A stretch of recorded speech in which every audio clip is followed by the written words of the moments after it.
जय हिंद। आज के करंट अफेयर्स देखते हैं मई के। ये सारे करंट अफेयर्स सब कॉम्पिटिटिव एग्जाम के लिए इम्पोर्टेंट होते हैं। SSC, CGL, CHSL, JKSSB, NDA, CDS and AFCAT. First question देखिए, हिमाचल प्रदेश में है। ये जो क्वेश्चन है हिमाचल प्रदेश से, भारत का सबसे बड़ा कंजर्वेशन रिजर्व यहाँ पे बनाया जाएगा। ये हाईएस्ट भी रहेगा।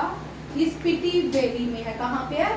स्पीति वैली। स्पीति वैली कहाँ पे है? हिमाचल प्रदेश में। और यहाँ पे क्या जो भी लोग मोटर बाइक करते हैं, जैसे उमलिंगा पास जाते हैं, लद्दाख जाते हैं मोटर बाइक, ठीक है, ये इसी वैली से होते हुए लद्दाख में एंटर करते हैं। स्पीति वैली भारत का largest conservation reserve come up in the Spiti valley. इसका नाम क्या रहेगा? इसका नाम है तसारब चाओ, ठीक है। ये 1585 स्क्वायर किलोमीटर में फैला हुआ है, हिमाचल प्रदेश में है। ये हिमाचल प्रदेश का 5th कंजर्वेशन रिजर्व है और यहाँ पे स्नो लेपर्ड पाए जाते हैं। क्या पाए जाते हैं? Snow leopard. Snow leopard Hemis national park Ladakh में भी पाए जाते हैं, बट वो बड़े रेयर हैं। बट यहाँ पे इनकी संख्या अच्छी है, ठीक है। हेमिस नेशनल पार्क जो है वो highest national park of Asia as well as India. लिख लीजिए, Hemis national park is the highest in Asia and India. Which is the highest national park? That is Hemis National Park. और यहाँ पे आप लिखिए इंडिया लार्जेस्ट। अब ये very important question बनने जा रहा है क्योंकि ये भारत का लार्जेस्ट कंजर्वेशन रिजर्व बन रहा है। देखो, name the India largest conservation reserve. It is a Tsarap Chu. ये है तसारब चाओ, ठीक है। इट इज विल ये कहाँ बनने वाला है? स्पीति वैली। स्पीति वैली में कौन सी मूवी की अभी रिसेंटली आपने मूवी देखी है? केसरी, ठीक है। उस मूवी की शूटिंग यहाँ पे हुई है। तेरी मिट्टी में मिल जाना ना। अब देखो यहाँ पे इस स्पीति वैली को स्नो लेपर्ड भी कहते हैं, लैंड ऑफ स्नो लेपर्ड का। इस कंजर्वेशन एरिया को लैंड ऑफ स्नो लेपर्ड भी कहते हैं। Very important question. Ghost of the mountain. हम यहाँ पे कभी कभी साइंटिस्ट बोलते हैं यहाँ पे एलियंस आते हैं। भारत में माना जाता है कि इस वैली के आसपास एक एलियंस आते हैं। बड़ी सारी स्टोरीज हैं इस वैली की, ठीक है, आप पढ़ सकते हो। गोस्ट ऑफ द माउंटेन कहा जाता है। और अभी हम ये भी सिस्मोग्राफिक जोन में आता है ये, ठीक है। ये भी सिस्मोग्राफिक जोन में आता है। अभी हम पिछले 2-3 साल से क्या देख रहे हैं? हिमाचल में फ्लड जो है, लैंडस्लाइडिंग और फ्लड कंटिन्यू चल रहे हैं। कल भी हिमाचल में लैंडस्लाइडिंग हुआ, फ्लड आया। और ये लगातार यहाँ पे ब्यास जो नदी है, ब्यास नदी उफान में रहती है। पिछले 2 साल से हम देख रहे हैं। इसको सौरो ऑफ हिमाचल भी कह सकते हैं, ब्यास नदी, ठीक है। फेमस प्लेस जो है यहाँ की मणिकर्णिका है। मणिकर्णिका में एक गुरुद्वारा है,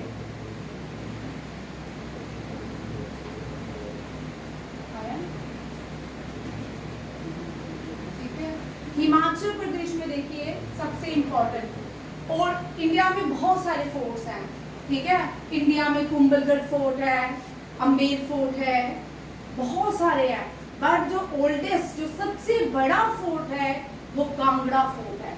लिखिए, which is the oldest fort. Forts के नाम पहले हिमाचल प्रदेश का लगेगा। फोर्ट्स लिखिए, which is the oldest fort of India?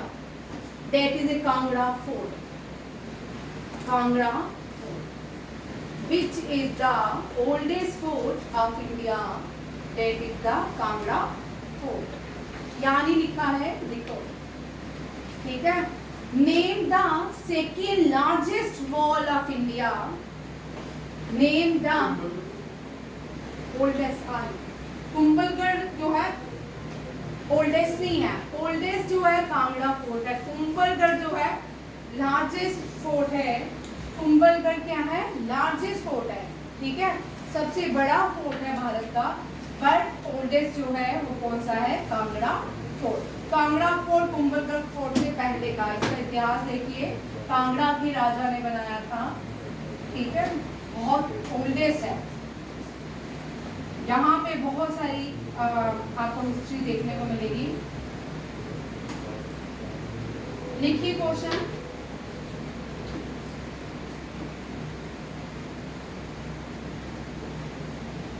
Name the second largest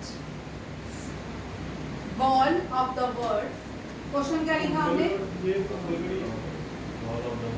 name the second largest wall of the world and largest fort in India, and largest fort in India. Third question लिखिए। Maharana Pratap was born in which fort? Maharana Pratap was born in which fort? Maharana Pratap and who built Kumbhalgarh fort? Who built Kumbhalgarh fort? ये इस सब का first question क्या है? Second wall of India, largest second wall of the world है Kumbhalgarh fort, ठीक है। Largest wall of the world जो है वो चाइना है। कौन सी है? China. And the second largest wall of the world is in India and the first in India. अगर पूछ क्वेश्चन यहाँ पे ट्विस्ट भी हो सकता है, ठीक है। Largest wall of India is Kumbhalgarh fort. It was build by Rana Sanga. Kumbha, हाँ, राणा कुंभा, कुंभा नहीं Kumbha, Rana Kumbha. Rana Sanga was the son of Rana Kumbha, ठीक है। पृथ्वीराज चौहान जो थे, sorry, Maharana Pratap was born in this palace, याद रखिए। और महाराणा प्रताप की जो वॉर हुई थी वो अकबर के साथ नहीं हुई थी। फोर्स अकबर की थी, but it was led by Man Singh. It was led by Man Singh, याद रखिए। वॉर, इसको, इस बैटल को बैटल ऑफ हल्दी घाटी कहा जाता है। क्या कहा जाता है? Battle of Haldi Ghati. लिख लो, battle of Haldi Ghati between, battle of Haldi Ghati between Maharana Pratap and Akbar. But Akbar और महाराणा प्रताप ने कभी भी वॉर आपस में नहीं लड़ी। It was lead by Man Singh. ये मान सिंह था जिसने महाराणा प्रताप को धोखा दिया, पृथ्वीराज चौहान को धोखा देने वाला जय सिंह और राजोदुल्लो को धोखा देने वाला मीर जफर। 3 क्वेश्चन याद रखिएगा, ठीक है। अब यहाँ देखो, हिमाचल प्रदेश जो है इसकी हाईएस्ट पीक भी है। क्या है? पीक। इसकी हाईएस्ट पीक कोई मुझे बताएगा? हिमाचल प्रदेश रोईपुरगिल, लिखिए, Reo, ROE PURGIL। Highest peak of Himachal Pradesh से रोईपुरगिल। सेकेंड, यहाँ पे देखो, हिमाचल प्रदेश में ये सारे कंजर्वेशन रिजर्व हैं। नेम याद रखिए, क्योंकि ये करंट अफेयर में कंजर्वेशन से आपको क्वेश्चन रहेगा। आपको जेके SSB SI वाले देखिए, आपको हर हाल में क्वेश्चन रहने वाला रेड डाटा बुक से। लिख लो IUCN का और रेड डाटा बुक का, और ये क्वेश्चन आपको 100% रहेंगे, ठीक है। SI में मैं पिछले कई सालों से देखती हूँ, इससे क्वेश्चन जरूर रहता है, हर हाल में रहता है। IUCN and red data book, और ये जो कंजर्वेशन है, नेशनल पार्क्स हैं, वाइल्ड लाइफ है, इनमें से क्वेश्चन डेफिनेटली रहता है, ठीक है। Himachal Pradesh, Shri Naina Devi, Darlaghat, Portal Hills, these are the conservation reserve of Himachal Pradesh. Himachal Pradesh की कैपिटल है शिमला, ठीक है। किस क्या है? शिमला। हिमाचल प्रदेश में 5 ग्रेट हिमालय नेशनल पार्क, खीर गंगा सॉरी इंदर वैली, इंदर किला नेशनल पार्क, पिन वैली, खीर गंगा भी है एंड सिंपल पारा नेशनल पार्क। बहुत इजी है हिमाचल प्रदेश के नेशनल पार्क याद करने में। देखो भाई ट्रिक से याद कीजिए, Himalaya, pin, Himalaya, Inder Qila, kheer Ganga and symbol भारा। आप बनाओ इसमें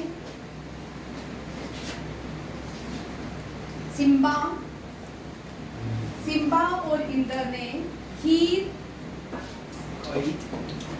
खाई पिन वैली में ग्रेटर हिमालय में जाकर।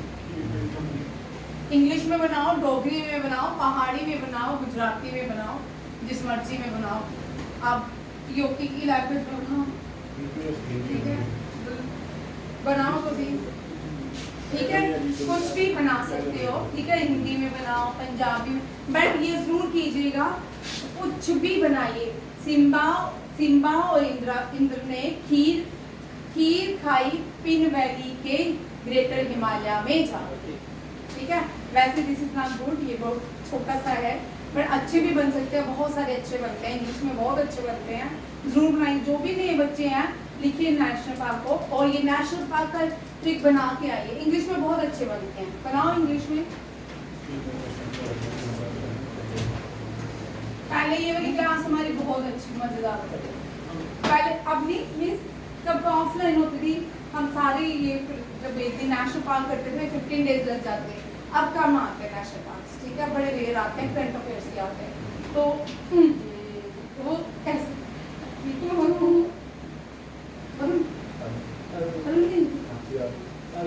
ठीक है। और ये अब नेशनल पार्क कम आते हैं, फिर भी एसएससी में आते हैं, ठीक है, हमने करा। नेक्स्ट क्वेश्चन है railway Amrit Bharat station scheme. Railway Amrit Bharat station scheme inaugurated by prime minister. अभी रिसेंटली प्राइम मिनिस्टर ने इसका फिर से इनॉग्रेशन किया है, जिसमें प्राइम मिनिस्टर ने 103 रेलवे स्टेशन को अमृत भारत स्कीम के अंदर लाया गया। नए रेलवे स्टेशन आए हैं 103 जो अमृत भारत स्टेशन 103 जो स्टेशन है वो अमृत भारत स्टेशन की स्कीम है। उसमें से 18 जो है और ऐड किए गए हैं स्टेट यूनियन टेरिटरी और स्टेट्स के लिए, ठीक है। और प्रधानमंत्री ने ये जो 103 अमृत भारत स्टेशन का स्टेशन स्कीम को में 18 रेलवे स्टेशन और ऐड किए। ये कहाँ पे किए हैं? वर्चुअली किए हैं, ठीक है, ऑनलाइन किए हैं राजस्थान के बीकानेर में, ठीक है। स्कीम को function at the Rajasthan Bikaner Rajasthan में है।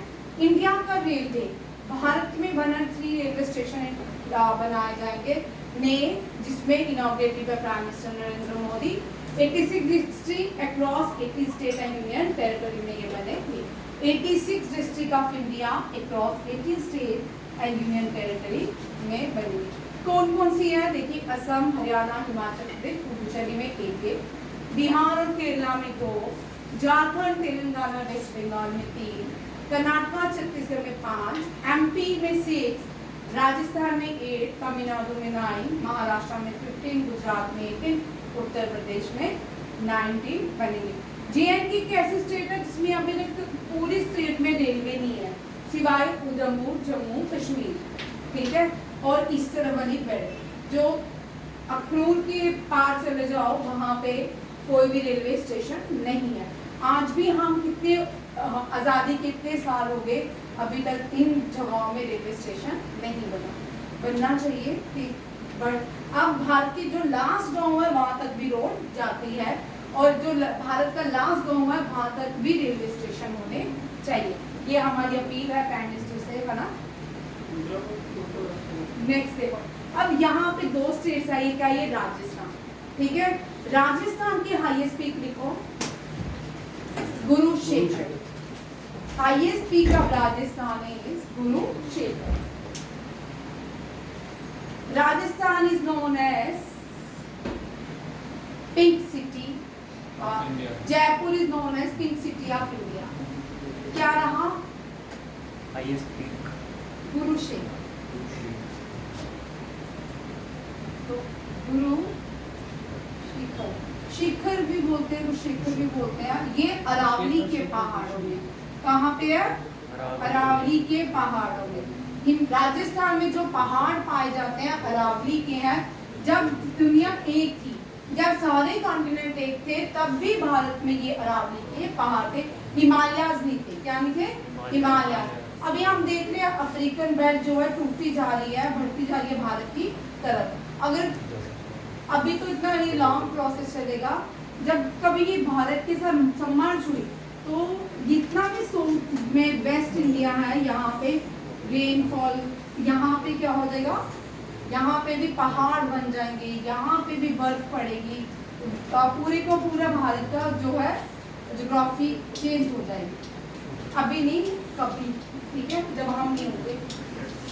अरावली के ओल्ड पहाड़, अरावली को ओल्ड फोल्ड माउंटेन भी कहते हैं। क्या कहते हैं? Old fold mountain. Young fold mountain Himalaya को कहा जाता है। ये भी क्वेश्चन आते हैं, ठीक है। अरावली के पहाड़, इन्हीं अरावली के पहाड़ों के पास एक माउंटेन हिल स्टेशन है, एक ही हिल स्टेशन है राजस्थान में। उस हिल स्टेशन को माउंट आबू कहते हैं। Mount Abu, name the only hill station of Rajasthan that is a Mount Abu. इसी माउंट आबू के पास दुनिया का सबसे बड़ा जैन टेम्पल है, that is Dilwara Jain temple. Dilwara Jain temple, ये इसी से Guru Shikhar the highest peak of the Rajasthan and Aravali is known as the old fold mountain.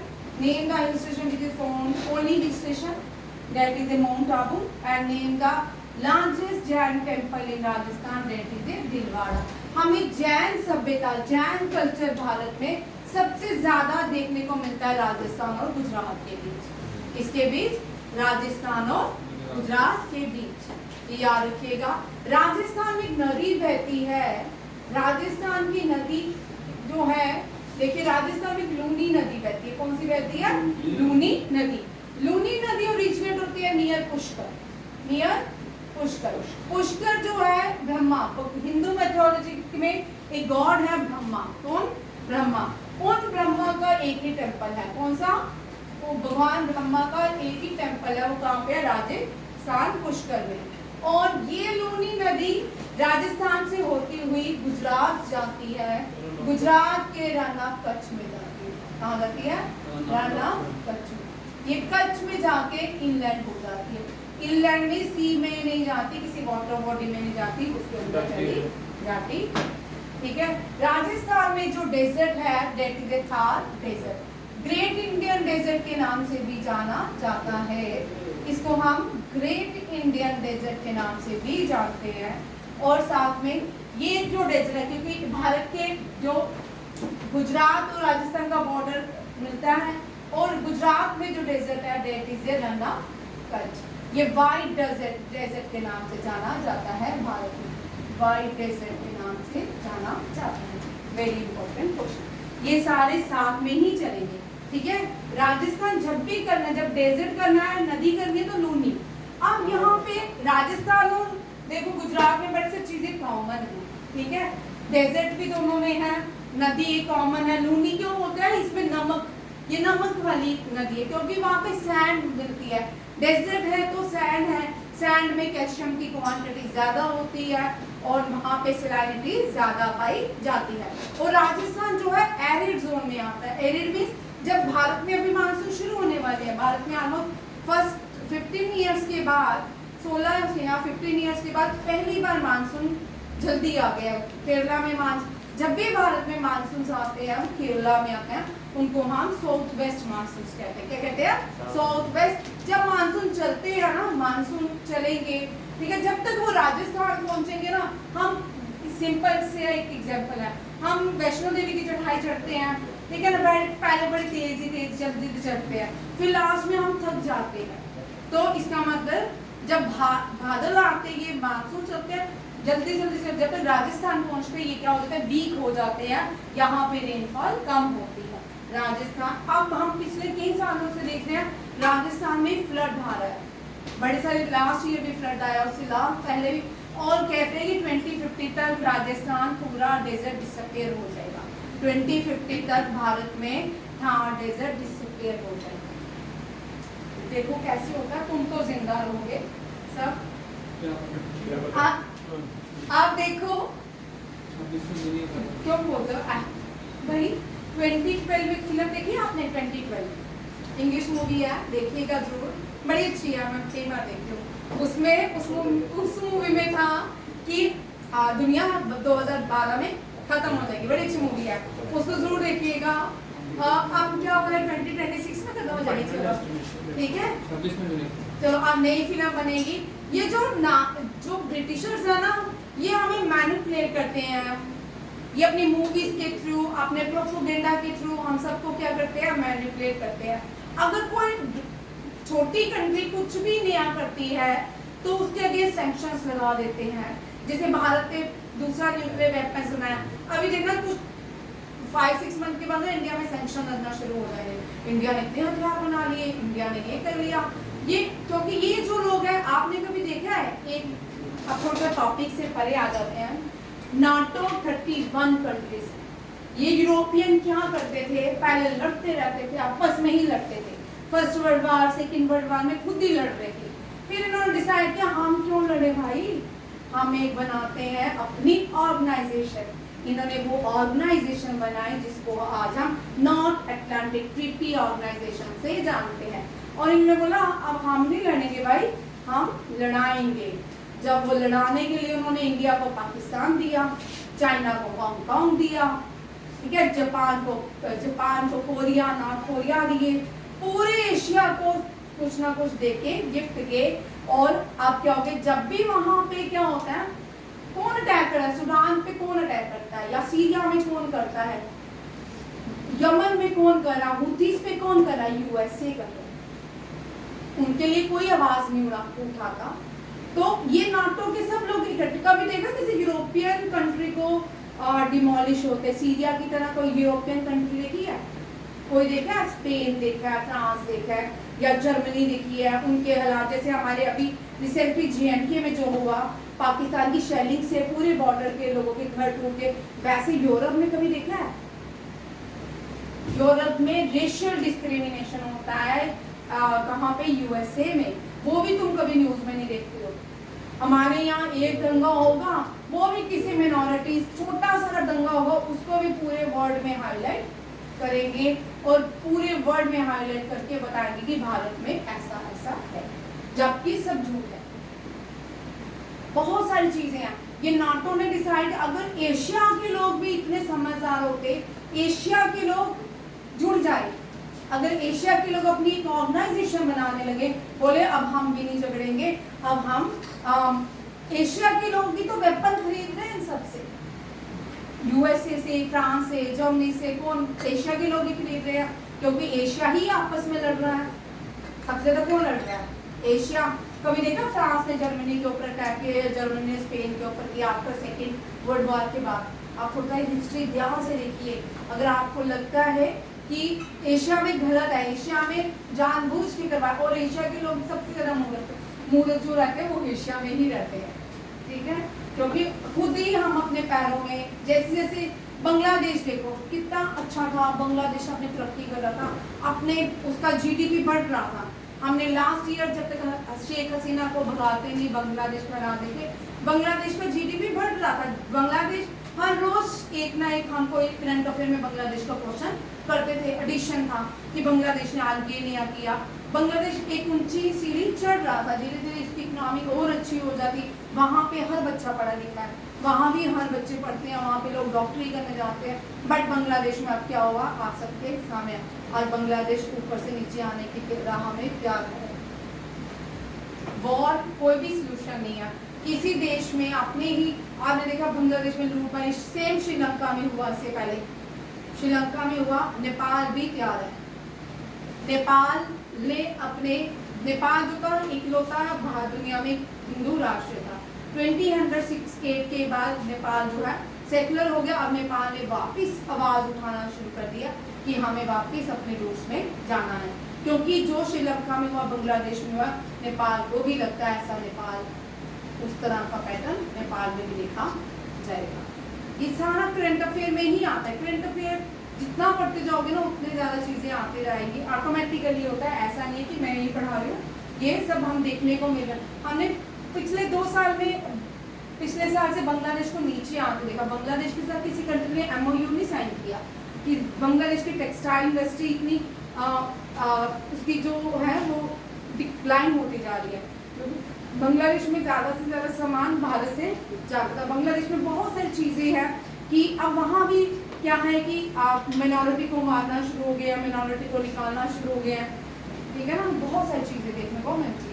अब यहाँ पे दोनों में एक सिविलाइजेशन जो है कॉमन है, वो कौन सी है? Indus valley civilization. Indus valley civilization. Rajasthan की जो सबसे बड़ी सिविलाइजेशन है Indus valley, that is Kalibanga. कौन सी है? कालीबंगा।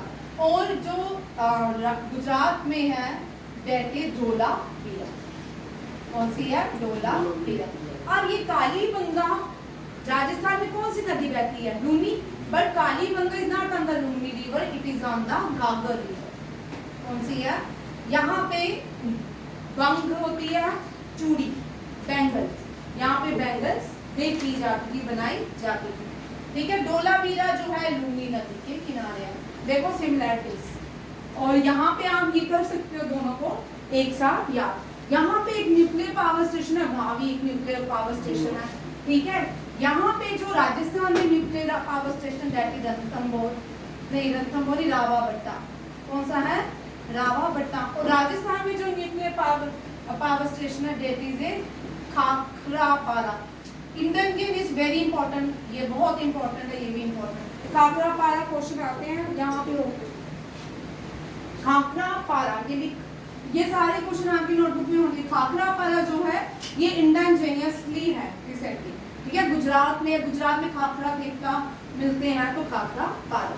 तो गुजरात में Rawabatta, very very important question. Gujarat is famous for Gir national park. कौन सा फेमस है? ठीक है, Gir national Asiatic lion. Gujarat is famous for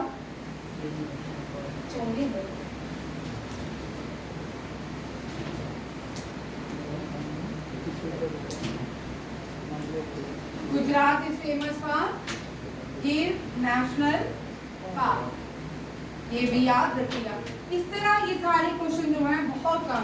यहाँ भी सोलंकी वॉरियर्स, यहाँ पे गुजरात में सोलंकी रूल करते थे ज्यादातर। और रानी की वाव जो है गुजरात की यूनेस्को वर्ल्ड हेरिटेज साइट है, धोलावीरा लिखी है UNESCO world heritage site Gujarat. Rani ki Vav is the UNESCO world heritage of Gujarat. दोनों में देखो कितने कॉमन चीजें हैं, ठीक है। And Dolavira also included in the UNESCO World Heritage Site. Rajasthan में Kumbhalgarh fort, all forts of Rajasthan are included in UNESCO World Kumbhalgarh fort. अब देखो राजस्थान और एक और चीज बड़ी कॉमन है, first wall city of India भी कहाँ पे? गुजरात में। First wall city of Rajasthan, second wall city of India कहाँ पे है? राजस्थान में। लिखिए by UNESCO world heritage site. लिखो first wall city by UNESCO world heritage site in India is, लिखो फर्स्ट वॉल सिटी, लिखो फर्स्ट वॉल WAL। आप कहाँ रुके हो? बोलो।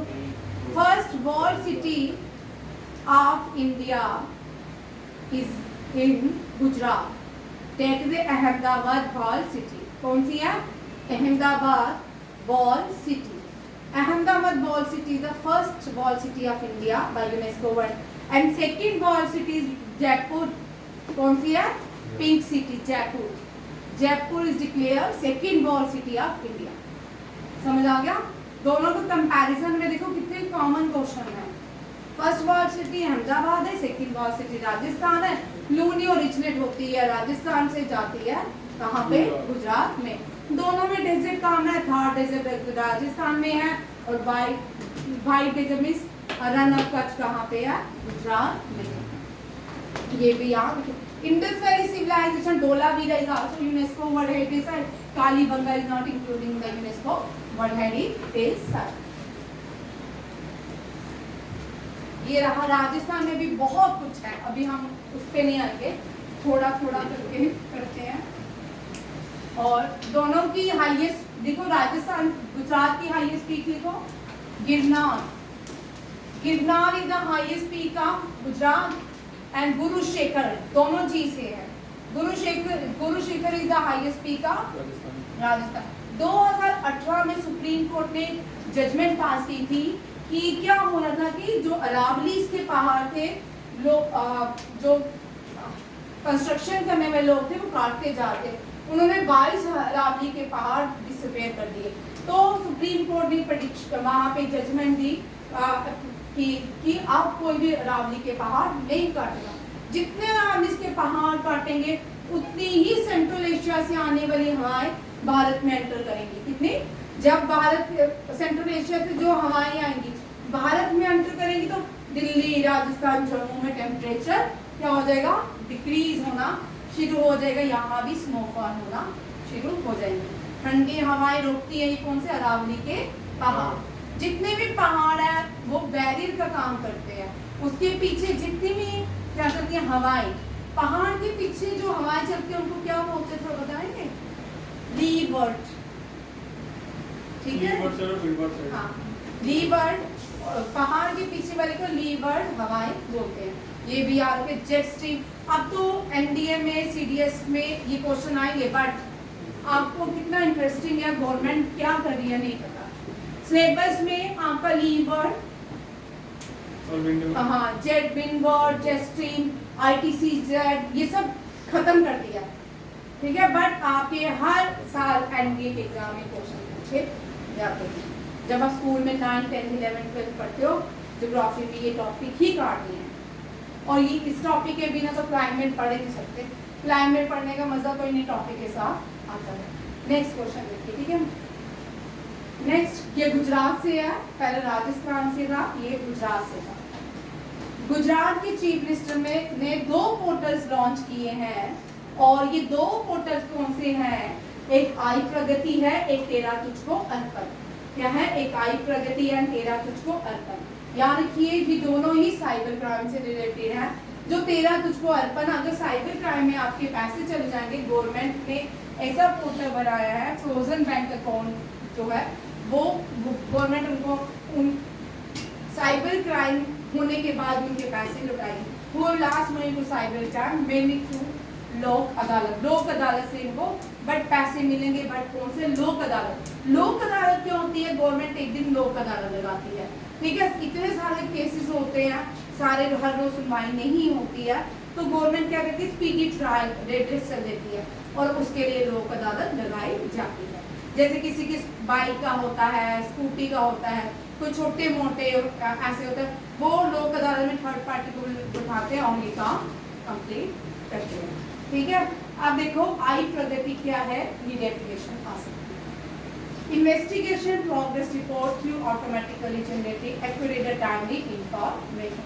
ये portal G Gujarat cop system, ये पुलिस सिस्टम का है। A complaint will receive SMS whenever any of these 4 की स्टेजेस, 4 स्टेजेस दिया, अगर उनके अंदर कंप्लेंट फाइल की जाती है तो इस ऐप के थ्रू उनको बेनिफिट पहुंचाया जाएगा। दूसरी है तेरा तुझको अर्पण, मैंने आपको बता दिया। ये जो आपके अकाउंट फ्रीज हो जाएंगे लोक अदालत से, ये आपको सोल्यूशन मिलेगा। सेकंड वेरी वेरी इंपॉर्टेंट है, अब यहाँ देखो 2014 से पहले भारत का जीडीपी 7.9% था। जब मनमोहन सिंह लास्ट भारत के प्रेसिडेंट, लास्ट जब उनका कार्यकाल था, तब माना जाता है भारत की जीडीपी 7.9% होने वाली है। अब क्या हुआ? नरेंद्र मोदी आ, ठीक है, अब डीमोनेटाइजेशन हुआ, भारत का जीडीपी कहाँ चला गया? कितना? 2.17। अब वर्ल्ड बैंक ने मानना शुरू किया है। जब ब्रिटिशर्स भारत में आए थे तब भारत का जीडीपी 22%। जब ब्रिटिशर भारत आए, फिर ब्रिटिशर चले गए, फिर हम इंदिरा गांधी ने नारा दिया था गरीबी हटाओ, कितनी जीडीपी छोड़ गए थे ग्लोबल। जियो इस जीडीपी के साथ।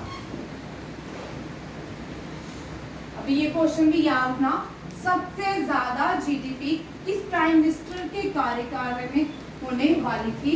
मनमोहन सिंह। ठीक है। अब और सबसे कम किस प्राइम मिनिस्टर के कार्यकाल में हुई? वो थे नरेंद्र मोदी। ठीक है। और जीडीपी डीमोनेटाइजेशन हुआ 2.111।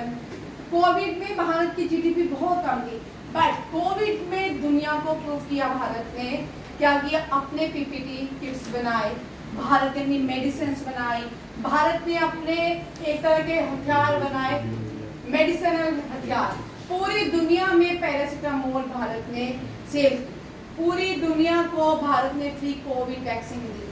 और जितने भी मार्केट थी, अब कोविड हो गया, बेचारा इंडिया, बेचारा एशिया में इंडिया ये तो दवाई नहीं बना पाएगा, मेडिसिन नहीं बना पाएगा, इसको रशिया भागना पड़ेगा, जर्मनी भागना पड़ेगा, जॉनसन के पास भागना पड़ेगा, यूएसए के पास भागना पड़ेगा, या यूके में भागना पड़ेगा। बट मेड इन इंडिया ने पूरी दुनिया को ही फ्री ऑफ कॉस्ट वैक्सीन दे दी। ठीक है। भारत में वैक्सीन बनी कोविड की। आप लोग मुझे बताओगे, भारत, कल आप क्वेश्चन जरूर देखिएगा, ये कभी भी आ सकता है। कोविड में जो वैक्सीन बनाई गई थी कोवैक्सीन, वो कौन सी भारत के कंपनी ने बनाई? ठीक है। या बड़ा इंपॉर्टेंट क्वेश्चन, आप सबको पता होना चाहिए, ये आपको एक प्राइड फील होना चाहिए कि प्राउड होना चाहिए अपने देश के लिए कि कौन सी भारत की कंपनी थी जिसने कोविड वैक्सीन बनाई और पूरी दुनिया को, बहुत सारे जो पुअर कंट्रीज हैं उनको फ्री ऑफ कॉस्ट लगाई भी थी। ठीक है। अब वर्ल्ड बैंक कहता है, वर्ल्ड बैंक हम सबसे बड़ा बैंक है, अजय बंगा जो है प्रेसिडेंट है वर्ल्ड बैंक के, उसने फोरकास्ट किया है भारत की जीडीपी में ग्रॉस डोमेस्टिक प्रोडक्ट जो है वो 6.7 ग्रोथ जाएगा, और जो 2.7 है उसको सरपास, ग्लोबली जो चल रही है 2.7 जो है सरपास कर देगा। और पूरे कोविड में दुनिया में सिर्फ भारत की जीडीपी रेज हो रही थी, बाकी यूएसए, चाइना, बहुत सारी कंट्रीज की जीडीपी नीचे आ रही थी। एक भारत का जो आगे बढ़ता जा रहा था। अब कम्प्लीमेंटिंग ये सारा ये सब लिखा है, ये देख लेना। ठीक है। अब नेक्स्ट इंटरनेशनल मॉनेटरी फंड भी कहता है, इंटरनेशनल मॉनेटरी फंड कहता है भारत की रीबूस्ट होगी 6.5 फ्रॉम 2025 टू 26 अक्टूबर नेक्स्ट तक। ये क्या होगी? रीबूस्ट होगी भारत की जीडीपी। जीडीपी क्या होता है? पूरे साल जो पूरे देश की और पूरे लोगों की जीडीपी मिला के एक जीडीपी बनती है कि भारत ने आज कितना ग्रोथ की है। ठीक है। इसको पूरे देश के लोगों की और देश की जीडीपी के साथ इसको डिवीजन किया जाता है, gross domestic product. Next very important question, Samudrayaan. ये लिख लो, क्वेश्चन आएगा। ये पहला भारत का मैन, ये मैन है, अनमैन नहीं है। ठीक है। मैन डीप क्वेश्चन एनडीए के लिए। Next very important question CDS के लिए, भारत का ये पहला मैन डीप ओशन मिशन है, भारत का पहला ओशन मिशन है, to be launch by the 2026 end, और इस मिशन का नाम समुद्रयान है। गगनयान जो है वो स्पेस के लिए है। गगनयान में भारत के पहले क्रूज जाएंगे। अभी तक स्पेस में भारत का कोई भी मेंबर नहीं गया, वो कौन जाएगा? गगनयान में। ठीक है। और ये अब ये कहाँ जा रहे हैं? समुद्रयान में कितने लोग जाएंगे? 3 लोग। इस जो क्रूज में बनाए गए लोग हैं, कितने लोग जा सकते हैं? 3 लोग। ठीक है। ये मिशन जो है भारत के ही होम ग्रोन सबमर्सिबल मत्स्या, हमने मत्स्या लास्ट ईयर पढ़ा था, ये भारत ने बनाया है Matsya 6000 to explore depth reaching 6000 metre तक ये नीचे जा सकता है, और इसको डेवलप किया है national institute of ocean technology. जिसमें national institute of ocean technology. ये क्वेश्चन याद रखिए भाई, ये बड़े इंपॉर्टेंट क्वेश्चन है। आप जो एग्जाम देते हो थोड़ा थोड़ा ध्यान से किया करो। देखो करंट अफेयर में भी प्राइम मिनिस्टर बहुत सारी स्कीम्स बनाते आती हैं, जिसमें होता है कि भारत आईआईटी कानपुर के साथ कोलैबोरेशन कर रहा है। उनके देखो, उनके एग्जाम के देखो फॉर्म्स कब निकलते हैं, वो भी ध्यान रखो। वो सेंट्रल के गवर्नमेंट के एग्जाम होंगे, वो भरा करो। ठीक है, जब भी स्कीम्स आती हैं आईआईटी गुजरात, आईआईटी कानपुर, बॉम्बे, हैदराबाद, मद्रास का हम लगातार देख रहे हैं इस तरह की कोलैबोरेशन गवर्नमेंट ऑफ इंडिया कर रही है। अब मत्स्य जो है ये 4th generation deep ocean submersible है, ये भारत ने बनाया है, तो टेस्टिंग हो चुका है इसका और 500 मीटर तक जा चुका है। 2025 तक ये डेमोन्स्ट्रेशन देगा 500 मीटर तक। नेक्स्ट देखो मत्स्य डिजाइन जो है इसमें 3 लोग जा सकते हैं 6000 मीटर तक for ocean exploration, scientific observation और रिसोर्स असेसमेंट के लिए ये इसमें ये सारी चीजें अवेलेबल हैं। इससे पहले 6 और देश के अपने 6 और देश हैं जो अंदर तक जाते हैं 6000 मीटर तक जा चुके हैं। अब उनमें से अब ये भारत भी है, कौन सा जाएगा? भारत भी जाएगा। ये भी यहाँ और इसको किसने बनाया है? NIOT। नेक्स्ट क्वेश्चन देखिए,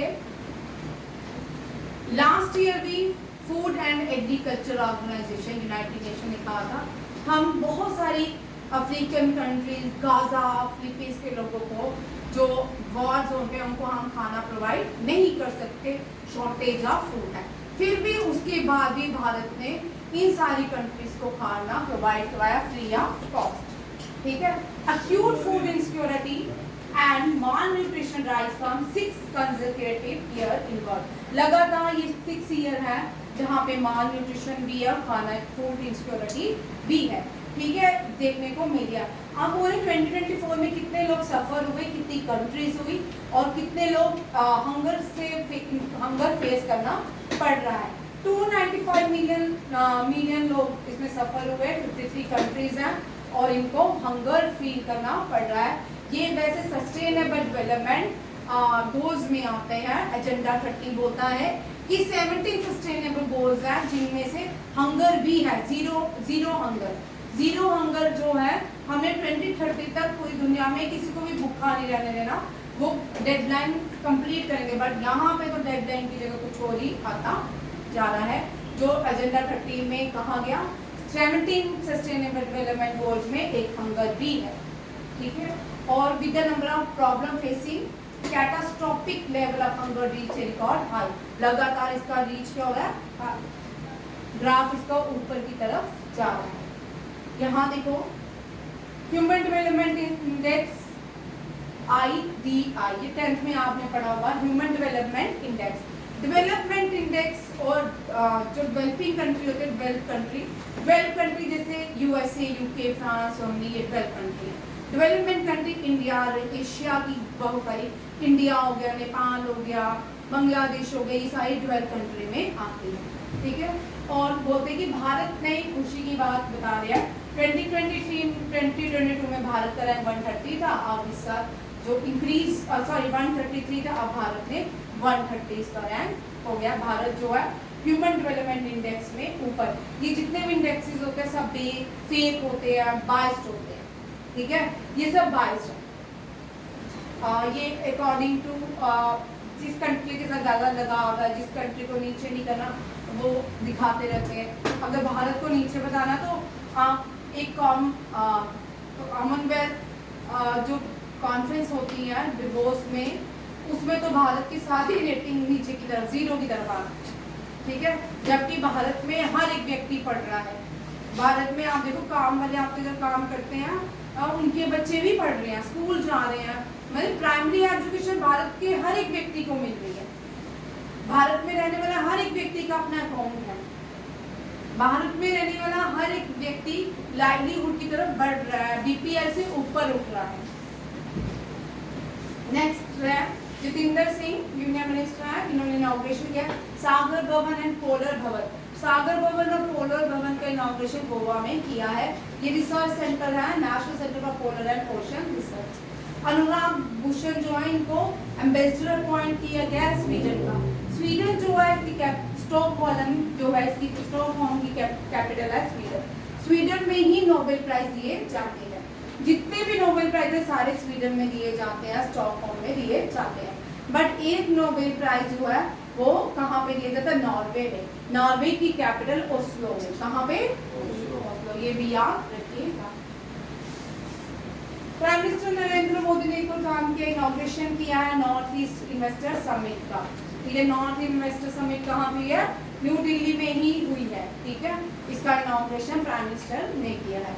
India has become the chairman, India chairman बनेगा 2025 से 26 का एशियन प्रोडक्टिविटी ऑर्गेनाइजेशन का। इंडिया किसको चेयरमैन बनेगा? एशियन प्रोडक्टिविटी ऑर्गेनाइजेशन का। बिहार गवर्नमेंट ने गया सिटी का नाम गया जी रख दिया है। फीफा ने एक कंट्री के ऊपर सस्पेंशन हटा दिया, that is Republic of Congo. किस पे लगाया? Republic of Congo. ठीक है, ये यहाँ पे कल करेंगे इस क्वेश्चन को, अभी मैंने सारा रेडी करना है। ठीक है, इंडिया ने आफ्टर सिंदूर ऑपरेशन बहुत सारे अलग अलग कंट्रीज में डेलीगेशन भेजे हैं कि किसके लिए भेजे हैं? Against terrorism, zero tolerance against terrorism के लिए भारत अब टेररिज्म को बर्दाश्त नहीं करेगा, उसके लिए भेजे गए। थैंक यू, जय हिंद, जय भारत।